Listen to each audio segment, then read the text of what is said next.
الحمد لله وكفى وسلام على عباده الذين اصطفى أما بعد أعوذ بالله من الشيطان الرجيم بسم الله الرحمن الرحيم يا أيها الذين آمنوا اركعوا واسجدوا واعبدوا ربكم وافعلوا الخير لعلكم تفلحون صدق اللہ العظیم۔ محترم، اب سے پہلے آپ حضرات کے سامنے نماز کے شرائط کو بیان کیا گیا تھا۔ نماز کے شرائط وہ ہیں جو نماز کے شروع کرنے سے پہلے جن کا پایا جانا ضروری ہے، اور دوسرے ہیں نماز کے فرائض، نماز کے ارکان جو نماز شروع کرنے کے بعد جن کا ادا کرنا ضروری ہے۔ اگر ایک رکن بھی چھوٹ گیا، ایک فرض بھی چھوٹ گیا تو نماز نہیں ہوگی۔ جن میں سب سے پہلا رکن ہے تکبیر تحریمہ کہنا۔ تکبیر تحریمہ وہ تکبیر ہے جسے ہم ہاتھ اٹھا کر کے اللہ اکبر بولتے ہیں اور ہاتھ باندھ لیتے ہیں، یہ تکبیر تحریمہ ہے۔ دوسرا ہے قیام کرنا، یعنی نماز کے اندر سیدھا کھڑا ہونا۔ تیسرا ہے قرات کرنا، یعنی قرآن شریف پڑھنا۔ چوتھا ہے رکوع کرنا۔ پانچواں ہے دونوں سجدے کرنا، اور چھٹا ہے قاعدہ اخیرہ کرنا۔ یہ 6 رکن ہیں نماز کے۔ ان 6 رکن میں سے اگر ایک بھی رکن چھوٹ گیا تو نماز ادا نہیں ہوگی۔ اب تکبیر تحریمہ کیسے کہنا ہے؟ تکبیر تحریمہ کہنے میں ہمارے اندر آج کے وقت میں بہت بڑی لاپرواہی آ چکی ہے۔ ہم صرف یہ سمجھ بیٹھے ہیں کہ ہاتھ اٹھا لو، اللہ اکبر کہہ لو اور باندھ لو، ہماری تکبیر تحریمہ صحیح ہو جائے گی۔ نہیں میرے محترم، ہر ایک عمل کے پیچھے ایک بہت بڑی حکمت چھپی ہوئی ہوتی ہے۔ ہم سرسری طور پر اس کو نام سے نہ جانیں، بلکہ ہم مکمل طریقے پر اس کی تحقیق کر کے جڑ تک ہمیں پہنچنا ہے۔ تو تکبیر تحریمہ کو تکبیر تحریمہ کیوں کہا گیا؟ میں آپ حضرات کو بتاتا ہوں۔ تکبیر تحریمہ کا مطلب ہے جیسے ہم نے ہاتھ اٹھا کر اللہ اکبر کہا، تو اب ہمارے لیے بہت سارے وہ اعمال، وہ کام جو ہمارے لیے حلال اور جائز تھے، اب وہ حرام ہو چکے ہیں۔ یعنی بہت سی حلال چیزوں کو حرام کر دیتی ہے یہ تکبیر، اس لیے ہم اس کو تکبیر تحریمہ کہتے ہیں۔ مثال کے طور پر نیت باندھنے سے پہلے، تکبیر تحریمہ کہنے سے پہلے کسی بھی انسان سے بات چیت کرنا مباح اور جائز تھا، کھانا پینا جائز تھا، چلنا پھرنا جائز تھا، ادھر ادھر جانا جائز تھا۔ لیکن اگر تکبیر تحریمہ ہم نے کہہ لی ہے، نیت باندھ لی ہے، اب ہم کسی انسان سے بات نہیں کر سکتے، دائیں بائیں کو ہم نہیں چل سکتے، ہم آگے پیچھے کہیں نہیں دیکھ سکتے، کچھ کھا نہیں سکتے، پی نہیں سکتے۔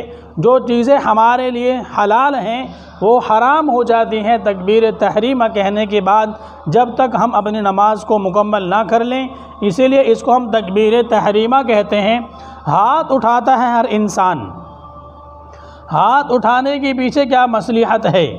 ہم ہاتھ اٹھا کر کے اس بات کا اشارہ کر رہے ہیں، اس بات کو ثابت کر رہے ہیں کہ آیا اب میرے سامنے میرا خدا ہے، مجھے اس سے ہم کلام ہونا ہے، مناجات اس سے مجھے کرنی ہے، اپنی ضرورت اس کے سامنے مجھے رکھنی ہے۔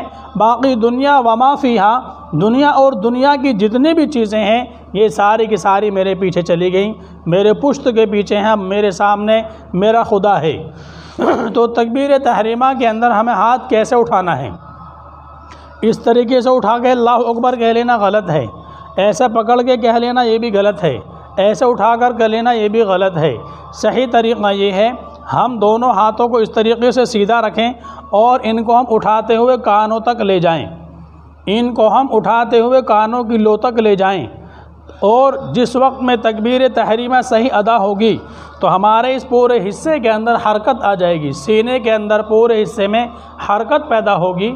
حرکت ہو رہی ہے تو تکبیر تحریمہ ہماری صحیح طریقے سے ادا ہو رہی ہے، اگر حرکت نہیں ہو رہی تو تکبیر تحریمہ ہماری صحیح نہیں ہوئی، ہاتھ ہمارے صحیح نہیں اٹھے۔ اس لیے دیکھیں آپ حضرات ایسے اٹھائیں، اللہ اکبر،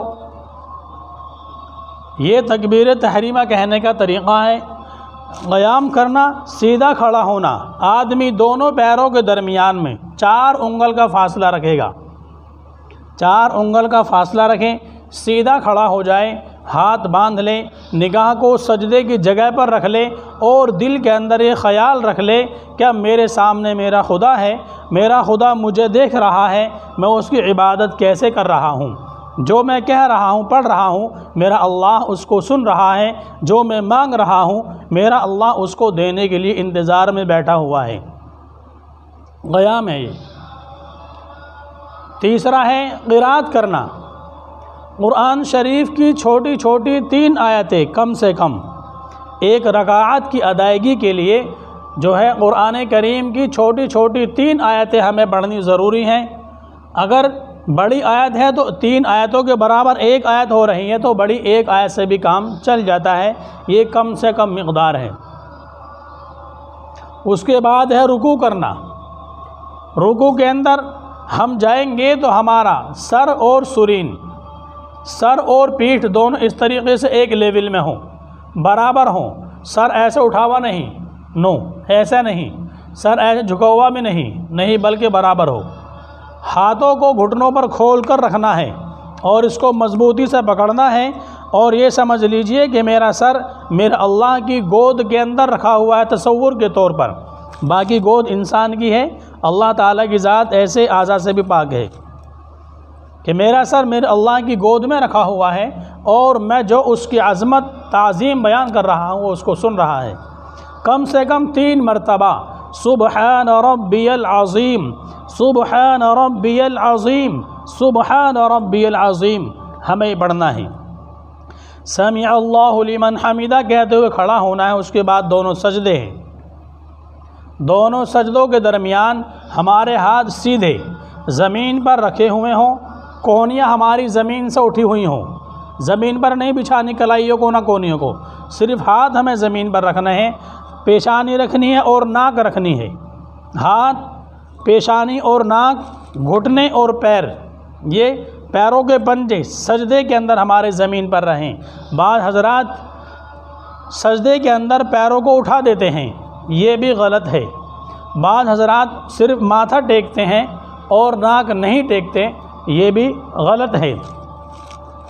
قید اخیرہ کرنا، قید اخیرہ فرض ہے اور اتنی دیر بیٹھنا جتنی دیر میں تحیات آدمی پڑھتا ہے یہ فرض ہے، اس کے بعد کا سنتیں ہیں۔ آدمی مجبور ہے یا جماعت نکلنے والی ہے تو سنت اگر اس نے وہ پڑھ رہا ہے، التحیات مکمل کرنے کے بعد میں اگر وہ سلام پھیر دیتا ہے تو اس کی نماز ہو جائے گی، سجدہ سہو کی بھی ضرورت نہیں پڑے گی۔